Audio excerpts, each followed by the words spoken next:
going on, Gainz Nation? It's been a while. Good talking to you guys.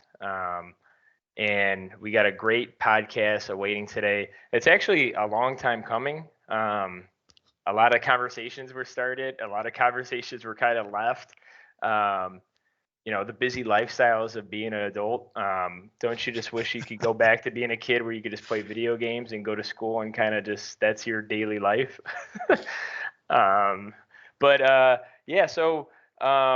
I just wanted to say before we kind of get in the conversation, because I think today's going to be a really good one.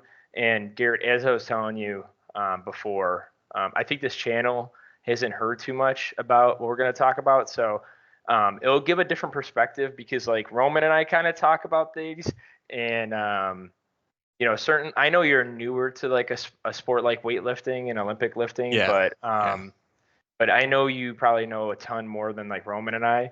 And it's good. It's good to have these conversations because like that's what's cool about the channel. Like, cause we don't really like to say we're experts on things and we try to bring people on to talk about something that, someone might know something a little bit more. And then one more thing too, that I did want to discuss before we get to an introduction to you is, that book review. I know you messaged me about it and whatnot. Oh, yes. Yes. That's going to actually be live. We'll get this out this week, this podcast, but I think it should be either live this week or next week. And it'll be a great one because I don't know how much you read in the fitness industry, Garrett, but I read a ton of that stuff. And I was like, you know what, since I already read about it, why not just like do like a 30-minute, hour-long call where I just kind of review, kind of get things going, and then maybe eventually interview the author. But we'll see because the first one's going to have some mixed reviews already, and I don't want to spoil too much for you. But yeah, I got some mixed reviews on this first book review, and like there's a ton I have in the back too, where it's like, I probably should have been doing this in the beginning, but I didn't. But without further ado, because I feel like Roman and I kind of, when we get on the horn, we kind of talk like BS for like the first 10 minutes. So I want to. Yeah, Garrett, why don't you kind of just introduce yourself and tell us a little bit about yourself, and then we'll get the conversation going. Yeah, so as you guys heard, my name is Garrett, and really, I've always been in fitness pretty much as soon as I got out of high school. I did do wrestling in high school, but it just wasn't like super involved into fitness. I just did it more for the funs of it. But yeah, after high school, realized how important fitness was, not even just for the immediate future, but also long-term future. So really got into it, and it really took off once I moved to Colorado. I lived in Colorado Springs for a short while, and you may know. It's a nice area too, by the way. Oh yeah, it is. I've only been there once, but it's awesome. I always recommend it when people are saying like, oh, I want to go to Colorado, I'm going to go to Denver. I'm like, no, go south, go to Colorado Springs. You're going to do so much more and have a much better time. Did you ever do the pterodactyl? No, I did not. No. I wanted to do it. I just didn't have the guts for it. You know what I'm talking about, though? Yeah. I did do some like crazy things out there, but no, I did not do the pterodactyl. He can't obviously talk about the crazy things on the podcast. But if you want to message him afterwards, he'll take it off air. I would say the most PG fitness related one was that I did hike Pikes Peak, which was really, really awesome to hike an actual mountain. So for those of you that are wanting to accomplish that, yeah, it's easily at least an 8 to 10 hour long hike. So not for the just occasional hiker, but yeah, for those of you that might be huge in the fitness world, Colorado Springs might still be the host of the United States Olympic Center. So that's where they do all the training there, just because of the high altitude. It is absolutely, like, I saw the athletes training there, and it was absolutely mind blowing with what they could do. And it's also home to T Nation, Testosterone Nation. So I actually visited there. OG. Yeah. So visited there. Some people might not even know listening to who T Nation actually is.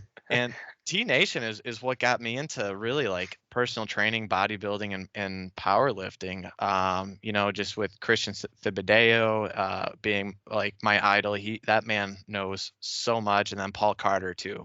Absolutely love them. And I got a lot of their books, so that might be some books that could I'm read. always up for suggestions. Yeah. But yeah, after like it really like took my education and knowledge to a whole new level of being out there and just like meeting a lot of the people, and sparked me into getting my degree of exercise sciences and nutrition sciences, where I started personal training, doing nutrition coaching, doing group training, and well, that's where I pretty much met you, was through Yep. friends of friends, and then at the gym. And yeah, I was just doing a lot of more like power building type stuff at that time. Just wanted to be strong and look strong at the same time. Didn't do anything professionally.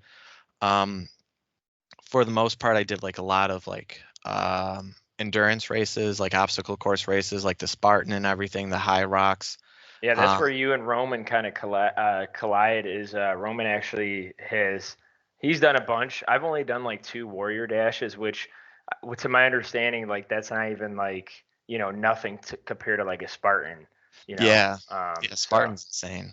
yeah. So I mean, I've only done the 2, and then warrior dash kind of retired. But yeah, you and Roman would love to probably. You guys would probably chat a bunch about that stuff too. So, but yeah, And keep going. that community is just absolutely phenomenal. Like the Spartan race community, I would do like 3 or 4 a year, and people would remember me all the time. And unfortunately, my mind isn't the best with names. I'd remember faces, but not names. So I would be like, "Yeah, you, how are you doing?" But yeah, That's people like would the fly. story of my life. It's probably not the best for like a personal trainer, but Yeah. it was amazing hearing people. They would like fly in from Texas and from California and stuff just to come to Illinois, because we Yeah. were known to have some of the muddiest ones. Yeah. So they loved it. And yeah, people would fly all over the world just to do it. And uh, yeah, pretty much I was doing that for a long time. And now I'm more on the medical side. I work at a medical weight loss center that specializes in nothing doing with dealing with surgeries at all, but What about uh, steroids? that'd be nice. But no, um, pretty much Ozempic? yeah, we do use semaglutide, not the Ozempic or Wegovy brand name, but we do use Yeah. semaglutide. We use tirzepatide too, which a lot of people know it as Mounjaro, Hmm. and also like just oral appetite suppressants such as like phentermine, phenamate, and things like that. And then weight loss coaches too, where we have more of the holistic approach of just fixing the diet, seeing how everything is looking, and making it more of a full lifestyle change rather than just full reliance on a medication. And part of it too is using a bioimpedance scanner. We go through the InBody system, which I absolutely love, because when I was doing my huge weight loss shred, um, it made it so much easier on me, because you're able to see where the weight is coming off, and if you're Yeah. Can you plateauing. can you can you explain a little bit what InBody is? Because I know we're kind of jumping around, but yeah, let people know, because I mean, I've done a couple of them, Yeah. thankfully from work, because they kind of sponsored them. But a lot of people, I guess, don't have the luxury of knowing, or knowing that's available, I guess you'd say.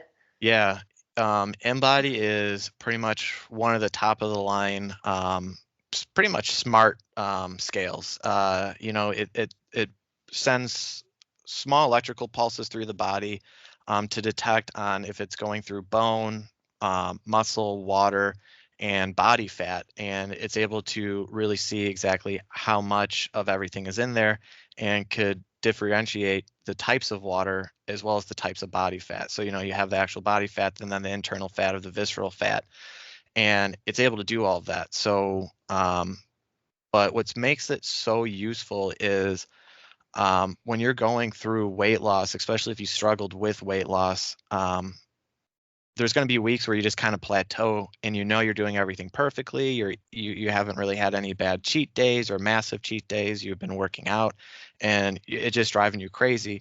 Where on a regular scale, number stays the same. You don't know what to do with it. Where the InBody, it could tell you that maybe you're holding on to water, maybe you are building up muscle, and things like that. So it could really make it easier on you. And When you mention water, people are gonna the people are gonna be like, I gotta stop taking creatine because of what Garrett's yeah. saying. But actually creatine that can really help with those, because if you I know. are severely I'm just throwing the dehydrated. joke. I'm just throwing the Yeah. joke in there because Yeah, it's always so many misconceptions in the fitness world. So it is. Oh, taking those steroids, taking those over the shelf steroids. But yeah, like creatine, I tell all my clients the first thing that you guys need to start doing is creatine for weight loss, especially if you are an active person, just to maintain as much strength as possible. So when you are losing like 10 pounds a month, 9 to 11 pounds of that, it can be all body fat, and it changes the game for them. yeah, what's nice about it too is it's one of the cheapest, most effective supplements on the market.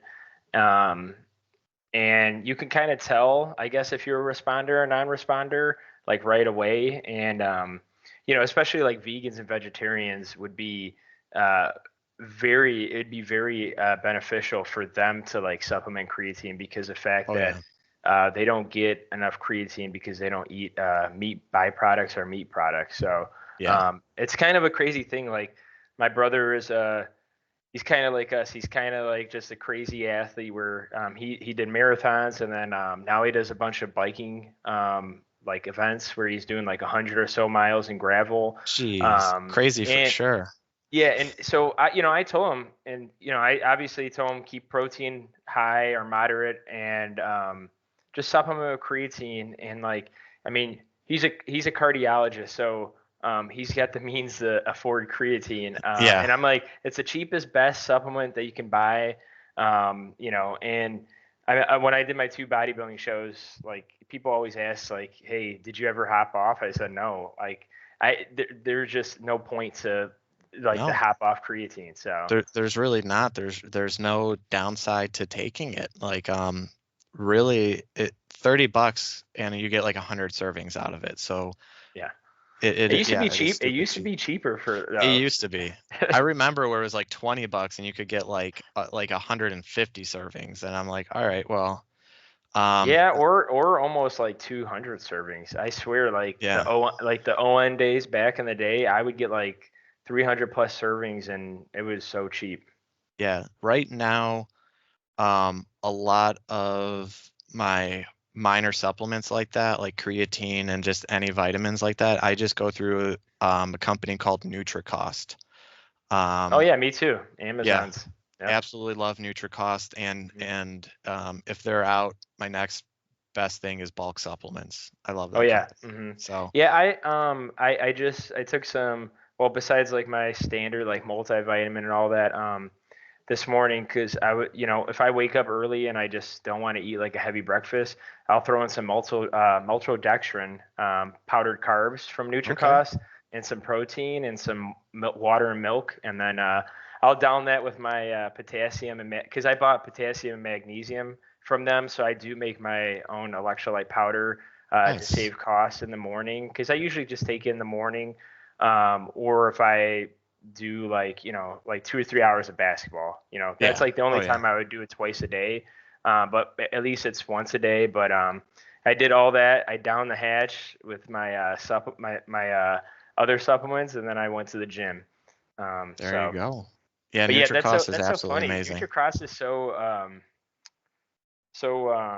I think it needs to get more praise in the industry because a lot of people just, I mean, it's just they're just so like high quality. I think it's pretty high quality for a decent Yeah. price. So Oh yeah. And yeah, they're third party tested, which is nice. yeah, Amazing yeah, amazing quality, really great pricing. And their pricing is probably because they don't do a whole lot of advertisement, so yeah, they could put it back more into the quality of the product, which is great. But yeah, a lot of my patients, if they're needing any specific types of supplements and stuff, I just tell them NutriCost, And if you're wanting to go out more towards like pre-workouts and everything, that's where it's just go to your local vitamin shop or supplement store and just get a basic one, because these people, they're not athletes. They don't need anything crazy. So they don't need the 400 mgs of caffeine where they're jumping off the walls and tearing their skin off their bodies. It's so funny. Ever since we had our first kid and buying a home and whatnot, I mean, I couldn't tell you the last time I had more than 200 milligrams of caffeine, and I feel like having a full time job and still working out 5-6 days a week and doing all this stuff. But I have the blessing of being very is that the right word, tolerant of caffeine or intolerant? Yeah. Where I can't really have too much anyways because it has like that downward effect where it's like, stomach hurts, anxiety, I'm just fidgeting around and just, I'm like a harm to society at that point. It's not really doing anything good. But let me, two things, because I was trying to get it out earlier, but it's just, I'm telling you, the conversation. So this is what's nice about podcasts and whatnot.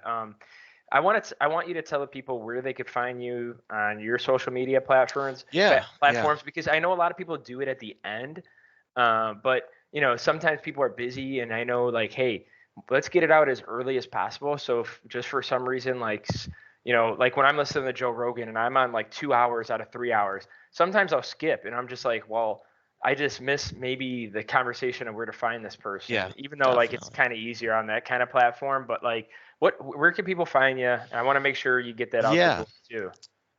Really, Instagram is my biggest one. If you just look up Ascended Fitness, I should pop up. It's just me. Pretty much, it's just a black and white photo of me. But I don't post all too much on their main post, but I do a lot more posting on the stories and everything. Threads is instantly connected to it, so yeah, just look up Ascended Fitness on there, and I should pop up on it. You do some on TikTok as well, right? Yeah, TikTok, and that should just be Ascended Fit. And usually like TikTok will be a little bit more bigger on there. I've been trying to post a little bit more on there with all my lifts and things that I just find interesting in general. Garrett's trying to get a little bit. He's trying to have a more positive side with the Chinese government. So if they do take over, at least like he's in good hands. I have a good balance between both American and Chinese. So wherever it goes, I'm in good hands. So. And one last place. I don't know how active you are still on it, but are you still doing the Discord channel? And what is that if people want to join your channel for Discord? So I do have my Discord channel still. I'm not super active on it. The only reason being is I am in the end of my master's degree, so I have a lot of focus on that. Once I'm done with that in the next 4 or 5 weeks, I'm going to have a full shift focus back onto Discord, back on my streaming and everything. But yeah, you could look me up on my Discord. Again, it's Ascended Fitness. Pretty much if you see a black and white Goku figure with like a game controller on the face, that is me. If I get out of the way here, it'll look just like that. But yeah, you can find me on Discord. I do post here and there. When I do stream, it notifies everyone, so you could always pop up on there. But it is a Discord that we're going to be looking at for fitness, nutrition, workout advice, memes, like pretty much just all pop culture, and just a good community in general that I'm going to be building up a lot more on. So yeah, you can find me on there and hit me up on Discord where we could play games, and I try and play games at least once or twice a week. Yeah, it's I feel like Discord's getting a little bit more popular. I think obviously it had the boom because of the crypto stuff, the NFT stuff, and then obviously if you're like an OG gamer, I unfortunately came from console, but now I'm on PC finally. I was like a diehard Xbox guy, but finally, like 2 years ago, I finally broke my virginity to the PC world, and now I'm obsessed, and it's honestly the best move I think I've ever made. You get everything on it, Yeah, absolutely everything, yeah, and it like might not be an immediate release, but you'll get the PlayStation games and everything. So yeah. And then there was one thing I wanted to say, but I wanted you to kind of mention too before I say it. What are you partaking on for the masters? Like, what are you going for the masters? yeah, so I'm earning my master's in public health. Pretty much, I was originally going into it just wanting to achieve my master's in the health field, and looking at public health. I'm like, all right, so I could, work with the most amount of people at once to ultimately achieve a healthier society in a quicker manner. Because yeah, going into personal training, everyone just wants to help someone out for the most part, make them healthier. Where public health, you are going to be setting up for local and federal government programs to achieve just that. So yeah, it should be You're done. getting all the vegan Mondays out of K through 12 schools. Is that what you're trying to do? Is that an actual thing? I don't know if it's like true, but like some schools will promote like meatless Mondays, where Interesting. like they always think like meat's like the devil in like the Huh. nutritional world. But that's like I'm a very sarcastic person, and I think I, you're kind of like you're pretty sarcastic yourself. So no, that's like a knowing how the world sarcastic joke. goes, it, Yeah. it, it could have been. If anything, I would change it more to just instead of going like completely vegan, I would probably try and turn it into more of a cultural thing. But uh, yeah, no, let's get meat back in there for the protein and spike it with some creatine, if anything. Um, I'm only messing with you, but that's Creatine really protein interesting. shakes Mondays. That's pretty interesting. And man, it's so crazy. The times passed, and I'm still learning. I'm learning a lot about you right now, which is kind of sad and also crazy because we've known each other for a while, but it's only been like here and there or like hangouts and whatnot, Yeah, where we actually like chatted and talked quite a bit. So I'm glad we finally got you in the horn. And man, hearing all this stuff. Definitely would love to have you on for more episodes too, and just get like definitely. other topics. Um, what I wanted to say, because I don't want to forget this, is like Garrett also the one reason why there's more than the one reason, but the reason why I wanted to get you on the horn and get you on the podcast is you kind of remind me of myself because I feel like you and I have done so many different like athletic bouts, I guess you would say, Yeah. because like I've done the two bodybuilding shows, the two powerlifting shows, the marathon, and some people are trying to get me to do like a Ironman, and I'm like, I don't like running, That's a I lot. don't like swimming. It's like, can you guys stop? Like, You got two like out of three things you don't like. So yeah, yeah, like biking's cool, like cool. I'd bike, but like like the marathon, like my brother asked me, and it's just the competitive side where I just couldn't say no.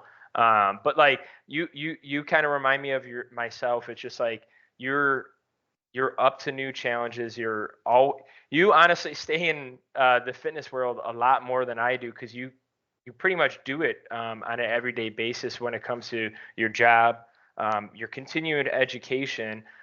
So I am jealous that I don't get that part of the world of fitness. Mine has to deal with just reading a ton of books, listening to a lot of folks, and then looking at like studies and whatnot. So yeah, that's like one of the reasons I kind of hope, and kind of like what you said, like you're trying to help someone out, but like when we get someone like you on, and I know I'm showboating you a little bit, and I hope you're a humble guy, or maybe it's boosting your confidence right now, but like getting people like you on here, I think that's the reason why we started the podcast, and we want to do more like this. Because a lot of the times we take on topics and whatnot, and it's all fun, it's dandy, we do a lot of research, we do a lot of conversation, but it's nice to have people like you because when we have conversations like this, it's like, man, it's like, dude, why the hell we haven't been chatting like 34 years ago, and all that. And it's just hard. I moved to Arizona for the 2 years, and I think you might have been at F3 or charter, or you were at the their side. company, I guess. You were charter side company. What was the I the was with partnership? Reclaim. Well, oh, sorry. What is the Reclaim's third party? Oh, What was that? Apogee. Yeah, yeah. Apogee Fitness. Yeah. Yeah. So it's hard to remember all that, but it's good that we got connected because like even hearing that conversation, it's like damn, like now I feel like I gotta pick your brain even more when you have more time because Yeah. No, obviously I know you're a busy guy. So definitely. End of May, I'll have a lot more openings. So we could definitely come back around and probe each other brains a little bit more. yeah. Because when it comes to it, yeah, like I have a lot of real world experience.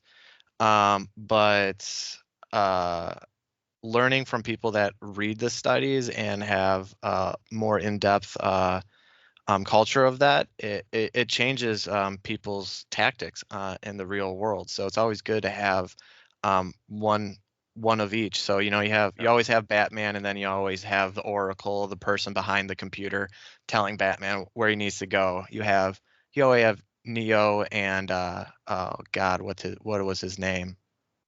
Wow. From Matrix. Yeah, what was his name? Um, Okay. There goes that example. we'll put that in Morpheus. the show You have notes. Neo Yeah, and more. Morpheus. Yeah. So yeah, you always need a good balance of them. So yeah, I would love to do more podcast episodes with you where both of you could just kind of like pick my brain with some of the studies that you're reading, and I could learn more about some new and upcoming things that you found. But I think going into the main topic of the podcast that I'm sure you're wanting to learn more of is Olympic weightlifting Yeah. and Yeah. what that's all about. Yeah, yeah. I was gonna say that's your. I feel like that's your new love. Yeah, And obviously, yeah, we have a ton to talk about, but I do want to definitely get that in there and some of the competitions, some of the training you've been doing. How's that been like? And all of it. yeah. So yeah, Olympic weightlifting I've been doing pretty much ever since I got out to Naperville. I was doing some of it slightly in my garage when I still lived in the suburbs of Chicago. Um, and it was just stuff that I just wanted to try. I had no formal training outside of me just trying to coach myself. But yeah, once I got to Naperville, I found a great coach. His name is Pete Arroyo, through um, Pit Strength. Um, he works over at MPG Fitness, amazing gym, and he straight up told me that he does have a good handle and grasp on it, but he could only take me to a certain part of the Olympic lifting world. And he got me up to my very first competition, and it was absolutely humbling and amazing at that competition. Seeing, like, I think they were 13, 14-year-old kids outlifting me with pretty good ease. And granted, I was only like 2, 3 months into weightlifting, so Yeah. I wasn't really holding it against myself. But just to see these newly teenagers lifting like 150, 200 pounds, um, was absolutely phenomenal, and they're half my weight. So it's like, Yeah. all right, I have some work to do. And and oddly enough, it was actually at that competition where I met a group of friends. Um, it was Charlie and Ash, where they train out of Forza Weightlifting out in Libertyville, so out by Gurnee area. And um, pretty much after I met them, Charlie and Ash kind of took me under their wings and started training me a little bit more, and giving me tips here and there. And they helped me with my second competition, where it was the Midwestern regional, the Midwestern Conference. Hold on, I have it up here. Yeah, Mid America Weightlifting Championship. Sorry. And um, they coached me completely, where I was just going to go in by myself, warm up myself, get ready by myself, and they're like, no, we're gonna do it all with our group and everything. And yeah, they coached me And what do through you everything. real quickly Yeah, what do you compete at? Is there because obviously there's probably weight classes like yeah, is there yeah. anything you can tell with like some stats real quick too? Yeah, so my current weight class is the 109 kilogram. So in pounds, it would be 240. I stick to that pretty closely. And it's crazy. You don't look 240. Like, Y- I mean, like not to say you look small, but like I think muscle density has a different look compared to like fat density. oh yeah. So I take it as a compliment, I would say. But I feel like every time I saw you, like, how tall are you again? You were about the same I'm height, right? I'm about like 6'2", 6'3" in that Okay. range. Yeah, so you're fairly above average, but like you don't. I never noticed that you would even be around that weight. So you sit around 240 then. Wow. Yeah, so I sit around 240 I at weighed one in at point. like 211 today, so I feel like the You skinny got guy, some and I feel catching like up. if Yeah, I feel, got to get you on that TRT, catch you up a little bit. But yeah, right now, my stats, my snatch is at a 105 kilogram, which is awesome. It's just underneath my body weight, and then my clean and jerk is at 135 kilogram. So that's looking good. Uh, but compared to people that are at my weight class, it is absolutely nothing. It's just like a drop in a bucket kind of thing. yeah. But I'm only a year in, where these people have been doing it since they were like 6, 7 years old. It is crazy how young some of these competitors start. Yeah, Uh, when you mention like the 12-year-olds, 13-year-olds, to my knowledge, like Olympic lifting, which, the funny thing we used to hear back in the day is, oh, you shouldn't lift until like you're almost yeah, like a teenager. But I always felt Olympic lifting was a sport where, like, I go to like the Russian lifters where they would get you in like almost a crew when you were like a kid, and they made you like specialize it within like however long to get. I mean, and then some of these people are lifting in the Olympic levels, yeah, so oh it's yeah, pretty crazy. And plus, yeah, like in perspective, like a year in for anything, you can't really expect like to be the best, right? Like, when I was chasing like a 500-pound deadlift, like, people my weight probably could deadlift. Some people could lift like 700-800 pounds. But yeah, like, it's like those personal goals where you're just like, eh, screw it. I'm happy about this, and as long as I'm improving, let's keep at it. yeah. And yeah, it is awesome seeing people hit those numbers, just to one, see the human body accomplish such insane feats of strength, and then Yeah. two, if you're able to witness it, you're like, yeah, I can somehow, there is a possibility that I could get up to there too. And yeah, just to kind of um, put it into perspective, one of the guys that I follow, his name is Hampton Morris. He is absolutely an insane lifter. He's one of the United States international lifters.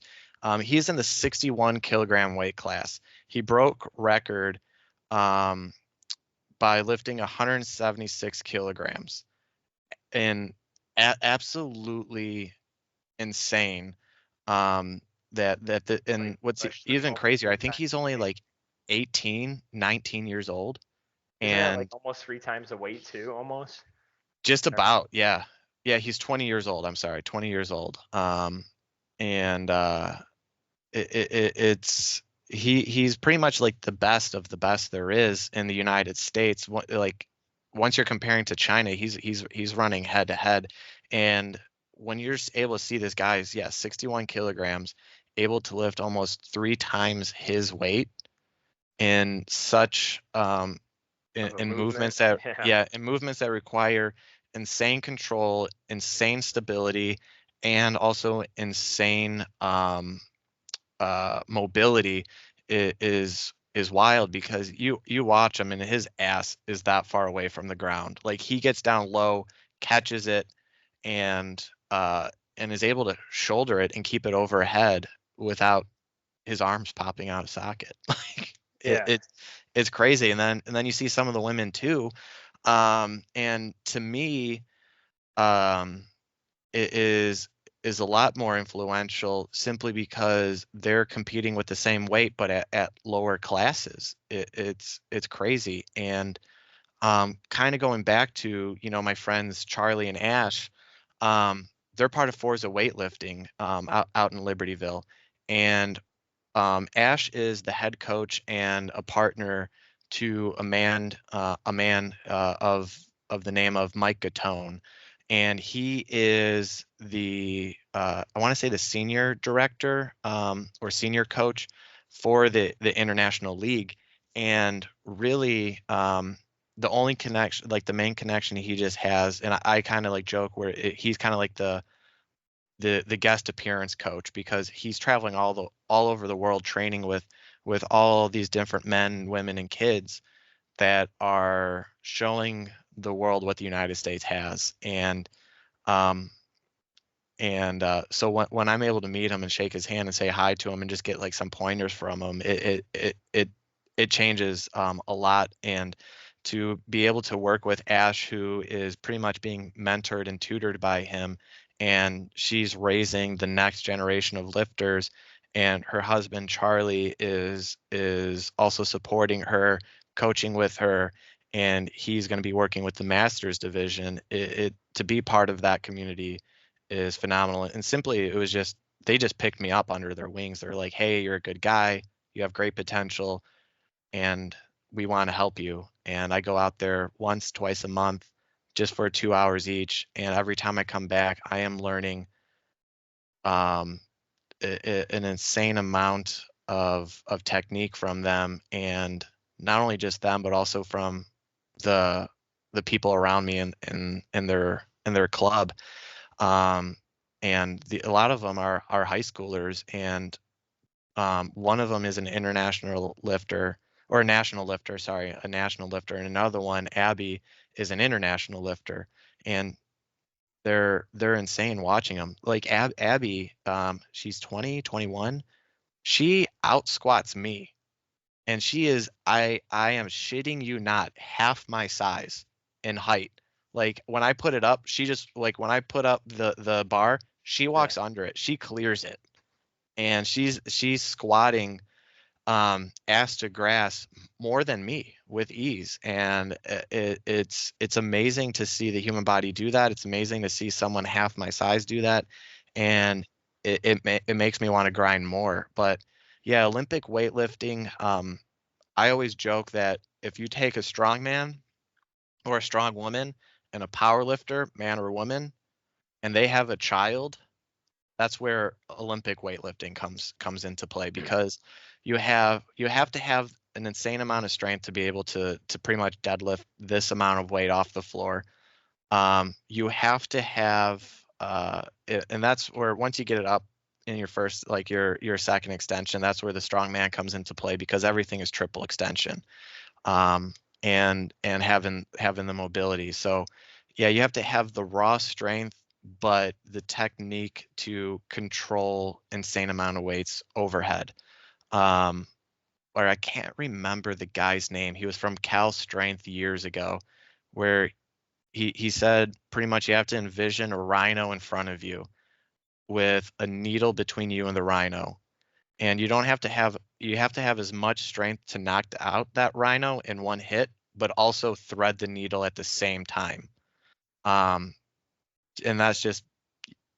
that's where it really like hits home once you're like starting to train with it, because you could hit that weight, you could lift it, you could throw it overhead, but you could be off by the most minuscule little thing and fail it completely.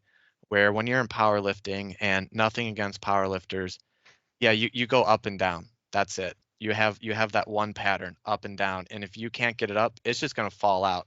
Where Olympic weightlifting, you don't have to worry about That's just getting said, by the way. Yeah, right. It just falls. It's done.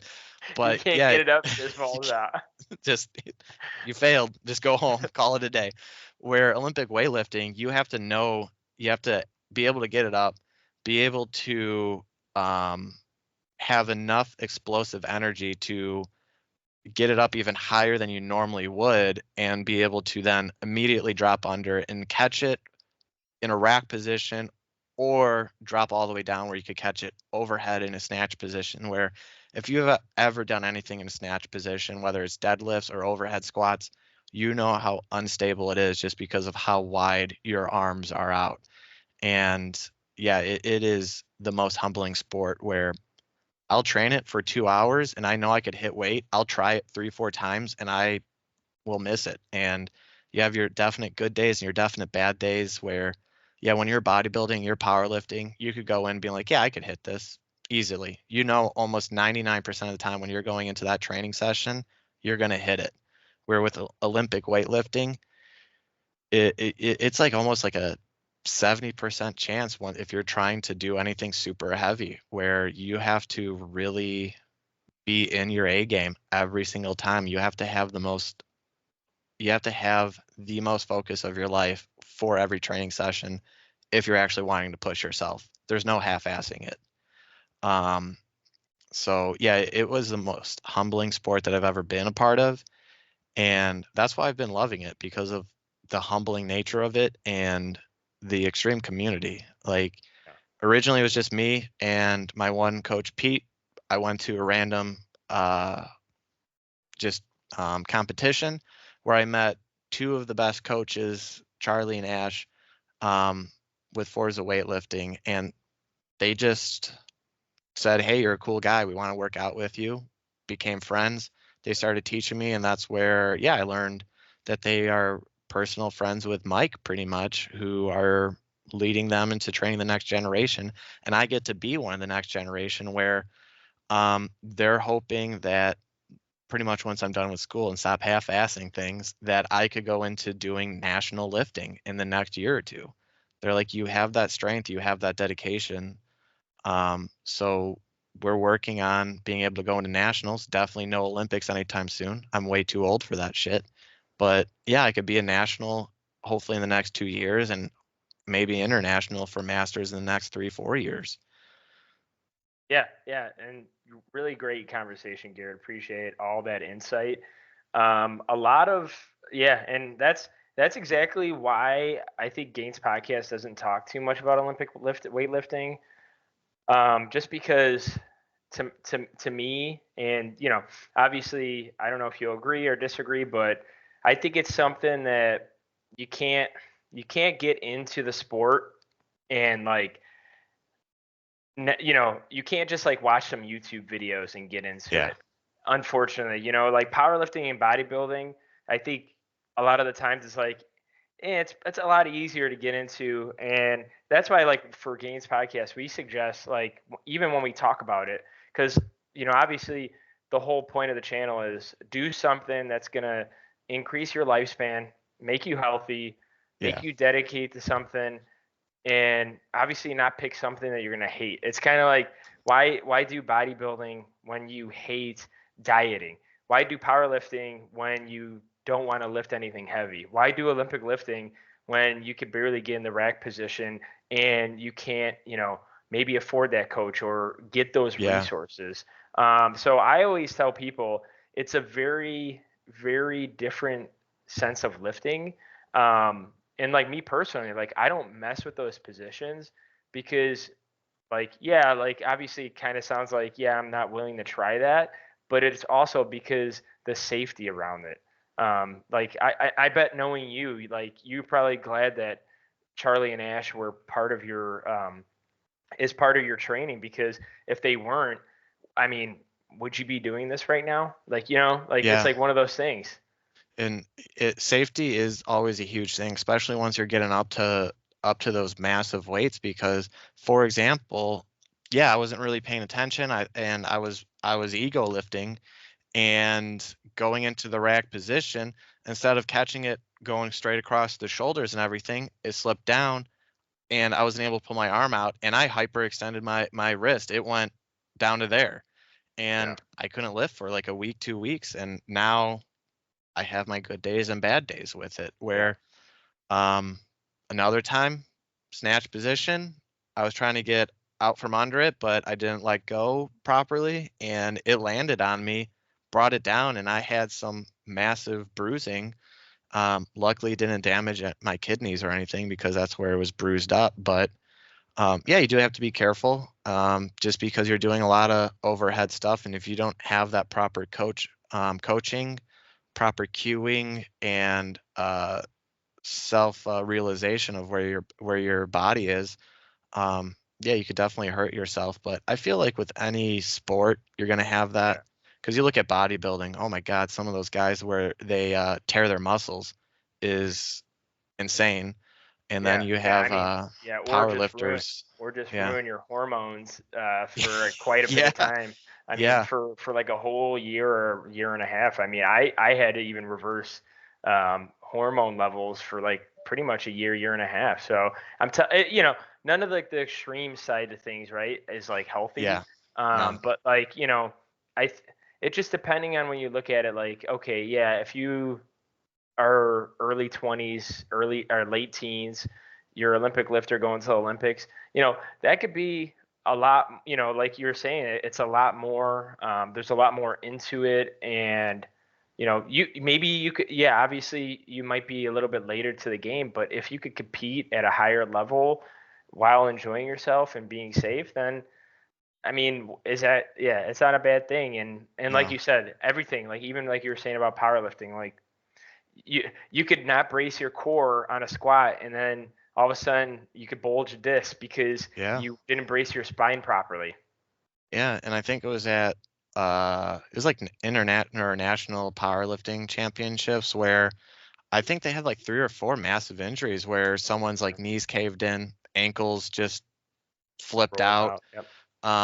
Someone like, yeah, didn't tear a muscle, but pulled a really bad muscle on it where they couldn't continue any other lifts. And yeah, with any sports, especially, I feel like powerlifting, it's really starting to push the boundaries of the human strength limitations, where you're gonna get some massive, massive injuries where if you're trying to squat like 900 pounds, one wrong move, you're definitely gonna fuck something up. Like It's there's it's a lot of it's what weight. the it's like what the Sir Ludacris once said. One false move, I'll knock you down. Yeah. Um, Oh yeah.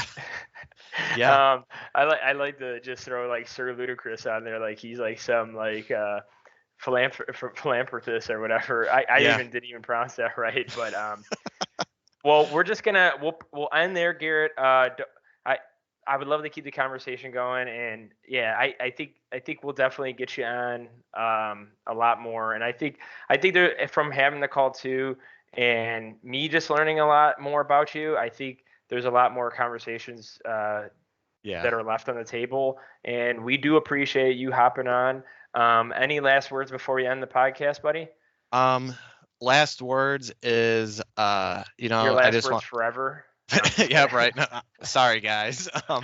But no, I just the first thing is I just want to say congratulations to all the international lifters that just finished up at Phuket. Um, and they did absolutely amazing. That's where Hampton Morris broke records, world records and American records. Absolutely phenomenal. All of you men and women, amazing. I want to thank you guys just for having me on here. Like you were saying, it was a long time talking, so it's great to actually be part of it. So looking forward to part 2, part 3, and infinity moving forward. But yeah, guys, I guess like the best thing with this podcast is that yeah, we're talking a lot about different styles of working out, weightlifting, Olympic weightlifting, powerlifting, endurance races, bodybuilding, that there is something out there for everyone to fall in love with, where it could change your world forever. And as long as you're having that passion of doing some kind of workout, keep it going. That's all that really matters, is the consistency of it. If you love it, do it, no matter if other people say it's stupid, because it's not. You're actually doing it, you're changing your life. So keep it going. Thank you so much, Garrett. Appreciate it, buddy.